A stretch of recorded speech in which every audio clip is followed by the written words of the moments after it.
अस्सलामु अलैकुम वरहमतुल्लाहि वबरकातुहू। बिस्मिल्लाह वस्सलातु वस्सलामु अला रसूलिल्लाह। मुअज़्ज़ज़ नाज़रीन इकराम, बेटियाँ अल्लाह ताला की तरफ से बहुत बड़ी नेमत है।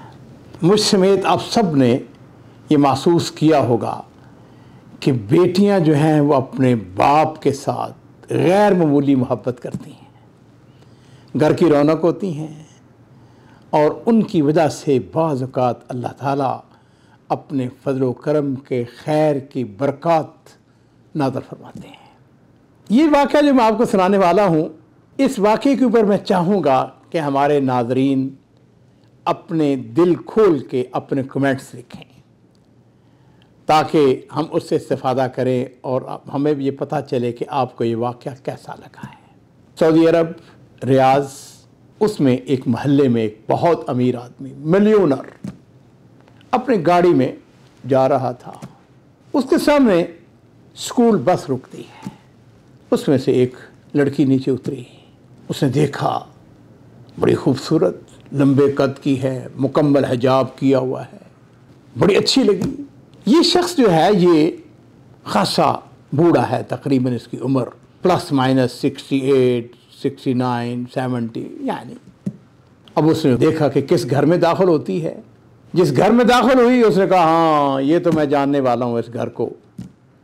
इसका बाप जो है, इससे तो मैंने 3 लाख रियाल लेना है। ये जो अमीर आदमी है उसने लड़की के बारे में पता करवाया, कितनी उम्र है, क्या नाम है उसका वगैरह।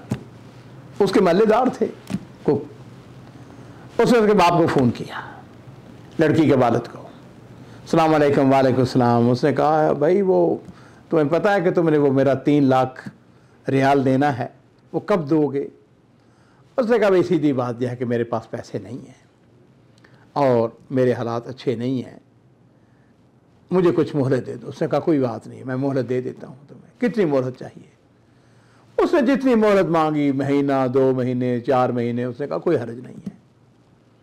जब ये गुफ्तगू ख़त्म हो गई तो उसने कहा, देखो बात सुनो यार, बात यह है कि मैंने तुम्हारी बेटी, उसके बारे में पता करवाया है, तुम्हारे घर में तुम्हारी फ़लाँ नाम की बेटी है, यानी मैं उसका रिश्ता लेना चाहता हूँ। उसने उससे पूछा कि किसके लिए रिश्ता मांग रहे हो? उसने कहा, मैं रिश्ता अपने लिए मांग रहा हूँ। उसने कहा, मैंने तो समझा कि तुम अपने किसी बेटे के लिए मांग रहे हो, अपने किसी करीबी दोस्त के लिए मांग रहे हो। तुम तो बूढ़े आदमी हो और ये बच्ची तो बिल्कुल छोटी अभी बच्ची है, इसकी कोई ज़्यादा उम्र भी नहीं है, 17-18 साल उम्र है सारी उसकी। उसने कहा, देखो बात यह है कि मैं सुन्नत रसूल के मुताबिक, लड़की जवान है तो मैं उसके मुताबिक रिश्ता मांगा मैंने, तुम्हारे पास डायरेक्ट आए हूँ, तुम बाप हो, तुम ऐसा करो कि लड़की से बात करो। उसने कहा, नहीं नहीं, मैं लड़की से बात करने वाला नहीं हूँ। उसने कहा, तुम्हारी मर्जी है। टेलीफोन बंद करने से पहले उसने कहा, अच्छा कोई बात नहीं है, लेकिन वो जो 3 लाख रियाल तूने मेरा देना है उसको नहीं बोलना। टेलीफोन बंद हो गया। वक्त गुजरता चला गया। वो जो पीरियड उसने दिया था 2 महीने, 4 महीने, उस दौरान भी वो पैसे उसके नहीं अदा कर सका। इस शख्स ने फिर उसको फ़ोन किया और उसने कहा, देखो तुम्हारी वो मुद्दत जो थी वो मुकम्मल हो चुकी है और अब मेरे पास कोई चारा नहीं है, मैं अब गवर्नमेंट के पास जा रहा हूँ। उसने मुकदमा कर दिया और उसके नतीजे में चूँकि वो पैसे नहीं पे कर सका था तो उस लड़की का जो वालिद है उसको उसने जेल में डलवा दिया। वो जेल में चला गया। उसने कहा, ठीक है, मैं क्या कर सकता हूँ। लेकिन इसके बावजूद ये शख्स जो है वो उस लड़की को नहीं भूला। उसने क्या किया, उसने लड़की के मामू को फ़ोन किया और उससे कहने लगा, बात सुनो, तुम्हें पता ही है कि वो जो है शख्स वो जेल के अंदर है, उसे 3 लाख रियाल देना है, तुम्हारा करीबी है जी। तो ऐसा है कि अगर तुम मेरे साथ तावन करो, मैंने उसकी बेटी का रिश्ता मांगा है, उसने इनकार कर दिया है, अगर ये रिश्ता तुम मुझे दे दो तो वो 3 लाख रियाल जो कि मैंने लेना है उसको तो मैं वैसे ही माफ़ कर दूंगा और 3 लाख रियाल मैं उसको हक मार दूंगा। या नाज़रीन इकराम, मैं आपको बता दूं कि अमूमन जो सऊदी अरब के अंदर हक मार है वो तकरीबन 50 1000 रियाल से लेकर 60,000, बाद इलाकों में ज़्यादा भी है, लेकिन अमूमन जो है ना वो 50-60 ही चलता है। अगर औरत पहले से शादीशुदा है तो वो 30,000 रियाल तक है। खैर, वो जो लड़की का मामू था उसने कहा ठीक है, ऐसा है कि मैं उससे बात करता हूँ। उसने लड़की को फ़ोन किया, उसने कहा देखो तुम्हें पता है कि तुम्हारा बाप जो है वो जेल के अंदर है और फौरी तौर पर वो पैसे जो हैं वो अदायगी का कोई बंदोबस्त नहीं हो सकता। क्या ख्याल है, वो शख्स जो है उसने तुम्हें शादी का पैगाम दिया है, 3 लाख वो माफ़ करता है, 3 लाख तुम्हारा हक मार। अब यहाँ पे वो बात जो कि मैंने आगाज़ किया था अपनी गुफ्तगू का कि बच्चियाँ बेटियाँ हमेशा अपने बाप के साथ। उस लड़की ने थोड़ी देर गौर किया, क्या लगी मामू मेरा बाप जेल के अंदर रहे ये मुझे कतन गवारा नहीं है। ऐसा करो उस ताजर को कहो कि मैं मुआफ़िक हूँ, मैं उसके साथ शादी करने के लिए तैयार हूँ। और नाज़रीन किराम, मैं ये कह सकता हूँ कि सुबहान अल्लाह, बच्चियाँ अपने बाप से गैर मामूली मोहब्बत करती हैं। ये उस बच्ची की कुर्बानी नहीं थी कि उसकी उम्र 17-18 साल है और एक वो 70 साल के आदमी के साथ वो शादी करने के लिए तैयार हो गई। और नाज़रीन किराम, फिर ये होता है कि जेल के अंदर 2 दख्सत हो रहे हैं। एक बहसीयत उस लड़की का, चूँकि वालिद था, उसकी इजाज़त ज़रूरी थी, उसने उसके ऊपर अक़द के ऊपर साइन किए।